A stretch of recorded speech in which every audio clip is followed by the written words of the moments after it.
Hello everyone, I hope you all are doing well. My name is Mansi Gaur and in my YouTube channel you'll find videos related to all kind of competitive exams, whether it's CAT or GMAT or any other exam. You will find questions related to math, okay, quant basically.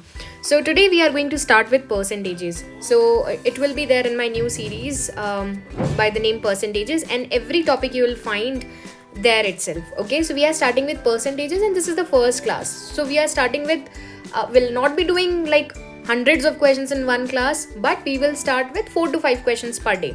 Okay, so I am assuming that your basics are clear related to percentages. If not, then in today's class we will start with the basic concepts of percentages. We will practice 4 to 5 questions and I will also tell you some easy tips and tricks to solve those questions. So I hope you guys are ready. So let's start. First of all, what is the meaning of percentage? So percentage is meaning anything out of 100 is percentage. कोई भी किसी भी number को आप 100 से compare करते हो तो वो क्या होता है? परसेंट होता है. जैसे आपके स्कूल में मार्क्स आते हैं, जैसे किसी के 86 मार्क्स आए 100 में से, तो ये क्या हमें बता रहा है? This is showing us the percentage. So this is 86%. That means you got 86%. तो जब भी आप किसी भी नंबर को 100 से कंपेयर करते हैं तो that means you are finding its percentage. ठीक है. Now this is the first question here. Let's try to solve it. Let's see what we have to do in this question. It says if 65% of x is equals to 13% of y, then find the value of x if y is 2000. This question is very easy actually. I will break it into pieces so that your basics are also covered and then we will solve it directly using tricks. So here it is given that 65% of a value x is 13% of y. सबसे पहले तो इस line का क्या मतलब हुआ? 65% मतलब I am comparing 65 with 100, तो यानी 65 100 का जो पार्ट है 65/100 ऑफ x, ये किसके इक्वल है? 13% ऑफ y. ये दोनों इक्वल हैं. अब हमें x बताना है जब y क्या हो? 2000 हो. So as you see here 100 to 100 gets cancelled and 13 5 times is 65. Here 5x is equals to y. Now if y is 2000, then x will be equal to 400. Easy peasy. I hope you are clear. This question was very easy. इसमें तो कोई trick है ही नहीं, बहुत सीधा simple बिल्कुल sober question है. अगर आप इसे डायरेक्टली भी करना चाहते हैं तो आप कैसे कर सकते हैं? Once you are clear with all the concepts, आपको ये अपॉन 100 लिखने की जरूरत नहीं है. आप यहाँ पर क्या देखोगे? 65% x जो है वो 13% ऑफ y के इक्वल है. Percent to percent you can cancel directly. 13 5 65, so you will directly get answer as 5x/y. ये दो स्टेप्स आपको करने की जरूरत नहीं पड़ेगी. So I think this part is clear. Let's move on to the next question. Here it is. It says Ram sells his goods 25% cheaper than Shyam and 25% dearer than Brahm. How much percentage is Brahm's goods cheaper than Shyam's? क्या मतलब हुआ इस question का कि एक आदमी है राम जो कि क्या करता है? He sells his good 25% cheaper than Shyam. Shyam से 25% cheaper रेट पर सेल करता है. ठीक है. लेकिन 25% डियरर देन ब्राह्म, जो ब्राह्म है उससे 25% ज्यादा प्राइस पर करता है. ठीक है. हाउ मच परसेंटेज इज ब्राह्म्स गुड चीपर देन श्याम? अब हमें ये बताना है कि जो ब्राह्म है उसका जो सामान है, उसके जो गुड्स हैं वो श्याम से कितने कम है, कितने परसेंट कम है. So there are many ways to solve it. बहुत सारे लेंथी मेथड्स हैं. We are not going to focus on lengthy methods. देखो हम सबसे पहले क्या करते हैं, हमें यहाँ पर अज्यूम करना होगा कुछ वैल्यूज. ठीक है. मान लो कि ये जो b है ये है 100. ठीक है. हमने इसे क्या अज्यूम किया? 100. और जो ब्राह्म जो है 100 में सेल कर रहा है, हम ये अज्यूम कर लेते हैं. तो राम कितने में कर रहा होगा? 25% ज़्यादा में कर रहा है. ठीक है. 25% अब हम कैसे कैलकुलेट करें? तो अगर आपके पास कोई भी नंबर है, आपको उसका 10% निकालना है, तो आप क्या करो? लास्ट वाली डिजिट को हटा दो. अगर 0 है तो, नहीं है तो पॉइंट लगा दो. ठीक है. तो ये हो जाएगा 10% हमारी वैल्यू. अगर आपने लास्ट वैल्यू हटा दी, ये हो जाएगा आपका 10%. अगर आपके पास 10% है तो आप 20% निकाल सकते हैं. कैसे? इसको 2 से मल्टीप्लाई करके. अगर आपको 30% निकालना है तो आप इसे 3 से मल्टीप्लाई कर सकते हैं. So it will B 30 and so on. ये आप ऐसे डायरेक्टली कर सकते हैं. नाउ अगर आपको 1% निकालना है किसी का भी, सो लेट्स से आपको 100 का ही 1% निकालना है. तो उसके लिए आप क्या करेंगे, लास्ट 2 डिजिट्स को रिमूव कर देंगे, क्या बचा 1 आपका 1% हो जाएगा इसका, ठीक है। 2 निकालना है, 2% निकालना है, so it will B 1 into 2, तो 2 हो जाएगा वो। सो ऐसे आप डायरेक्टली परसेंटेजेस को कैलकुलेट कर सकते हैं। तो यहाँ से मैं इसको एक बार के लिए हटा देती हूँ। अब मुझे बताइए आप लोग कि जैसे हमने ब्राम का जो है वो 100 अज्यूम कर लिया है कि वो 100 में सेल कर रहा है, तो राम कितने में सेल करेगा, 25% ज़्यादा पे एज पर दी क्वेश्चन। तो ये 100 है, इसका 25% ज़्यादा कितना हो जाएगा, 25 ही ज़्यादा हो जाएगा, यानी कि ये कितने पे सेल कर रहा है, 125 पर। ये बात समझ आई। ऐसे ही एक चीज़ और क्या दे रखी है कि शाम जो है, राम जो है वो शाम से 25% कम है।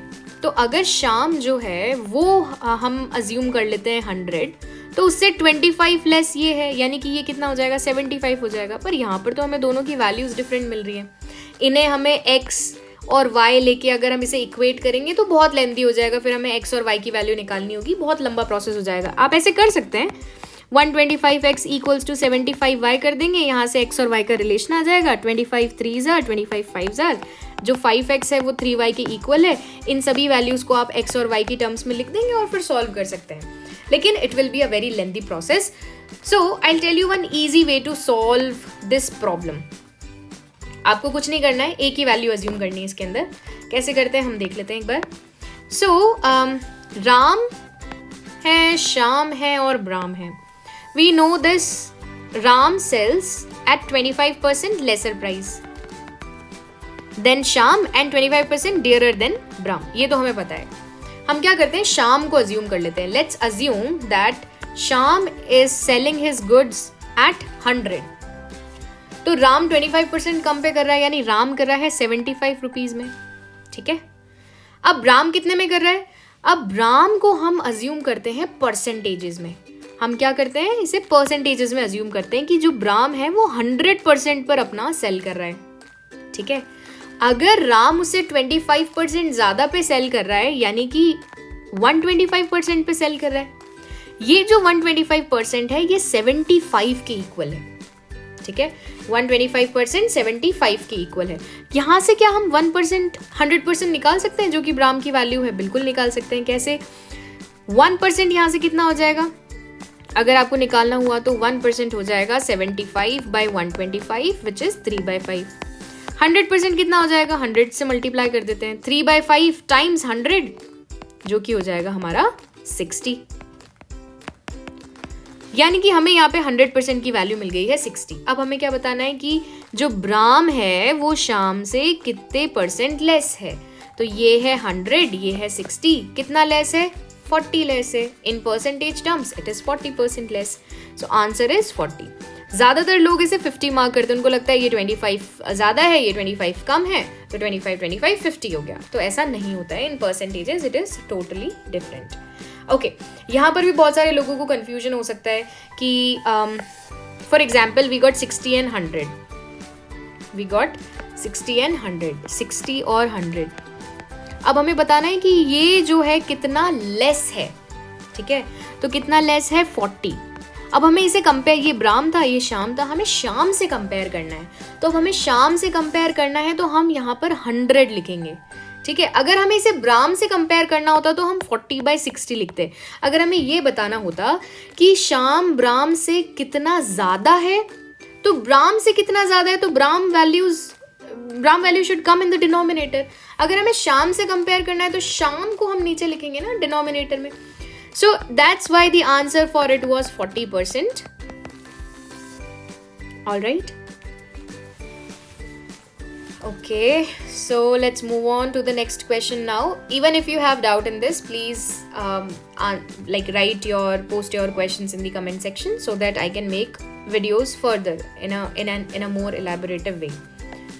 So this is another question. Let's see how to solve this. क्या पूछा है question में? In a medical certificate, by mistake a candidate gave his height as 25% more than normal. अच्छा, जैसे जैसे आप क्वेश्चन पढ़ते जाते हो ना, उसे वैसे वैसे आप लिखते जाओ। अब हमें यहाँ पे और कुछ नहीं दिया हुआ है, हम मान लेते हैं कि जो कैंडिडेट है उसकी हाइट है 100, ना परसेंट में मान रहे हैं हम, ना किसी और चीज़ में मान रहे हैं, हमने बस लिख दिया कि 100 है, 100 सेंटीमीटर, मीटर कुछ भी हो सकती है, ठीक है, मीटर तो नहीं होगी, पर हम अज्यूम कर लेते हैं कि ये क्या है, 100 है।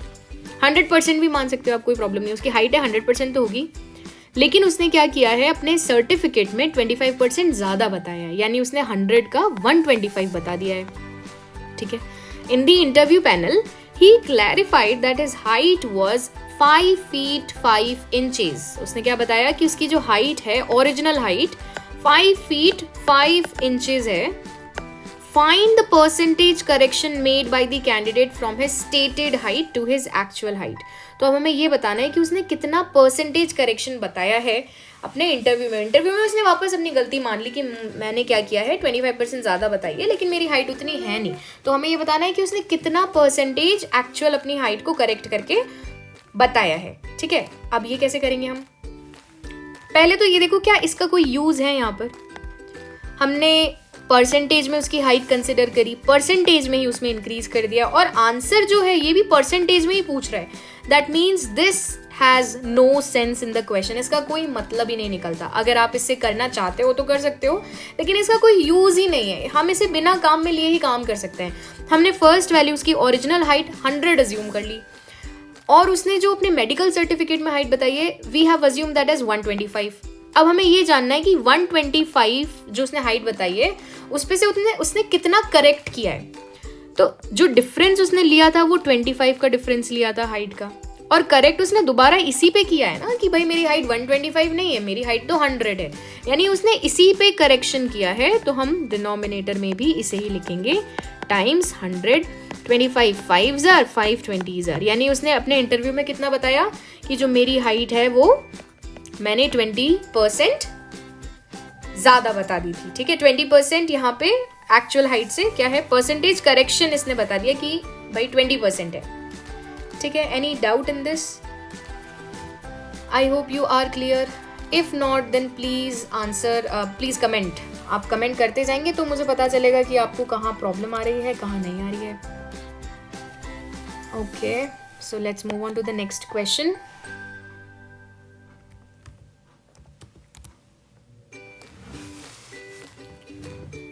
All right, let's see what is given in this question. Arijit Sharma generally wears his father's coat. Unfortunately, his cousin Shaur poked him one day that he was wearing a coat of length more than his height by 15%. अब यहाँ से पढ़ के हमें क्या समझ आया? हमें ये समझ आया कि अरिजीत जो है वो अपने फादर का कोट पहनता है, जो कि उसकी हाइट से, कोट की जो लेंथ है वो उसकी हाइट से 15% ज़्यादा है।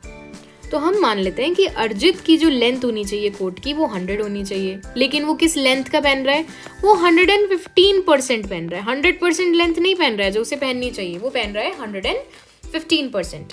Now, if the length of Arjit's father coat is 120 centimetre, ये जो लेंथ है, एक्चुअल लेंथ है फादर के कोट की, वो कितनी है, 120 है। तो हमें बताना है find the actual length of his coat, हमें 100% निकालना है।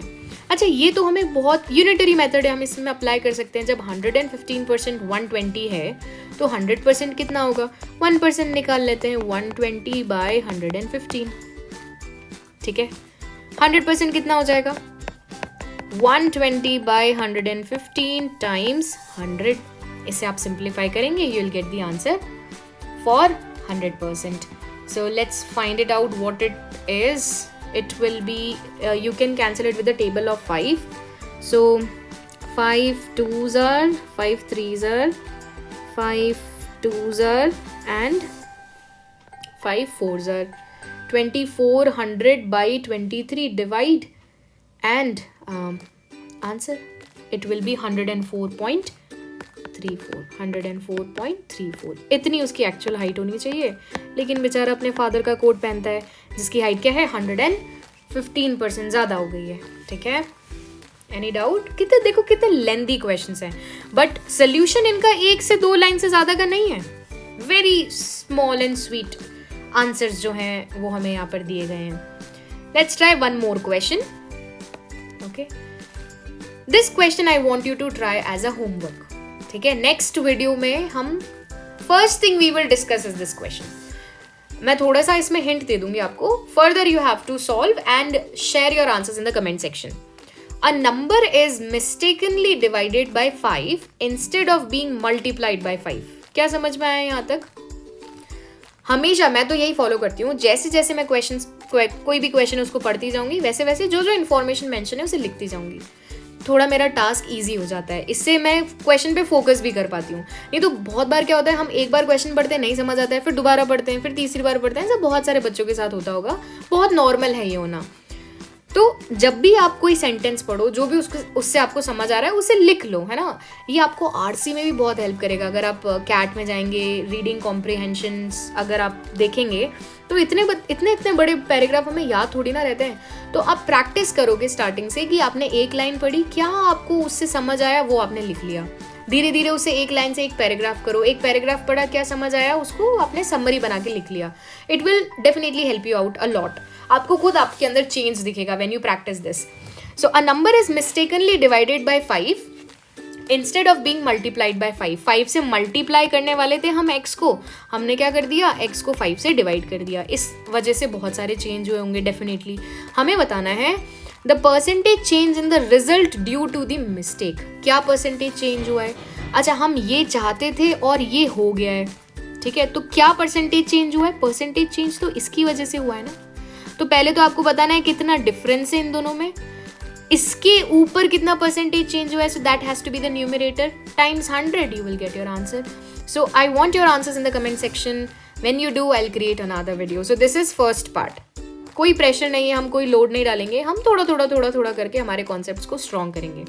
सो in the next 5 to 7 classes percentage will be completed और आपको आइडिया भी नहीं लगेगा कि वो कंप्लीट हो गया है. So here the level of difficulty is easy to moderate. आपको जो आज हमने क्लास में किया है उसका लेवल ईजी टू मॉडरेट है. डिफिकल्ट तक हम जब जाएंगे जब हम 7th और 8th क्लास पे होंगे परसेंटेजेस की. So I hope you are clear and I hope you enjoyed this video. If yes, then please like, subscribe and share it with your friends जिनको भी ज़रूरत है परसेंटेजेस सीखने की.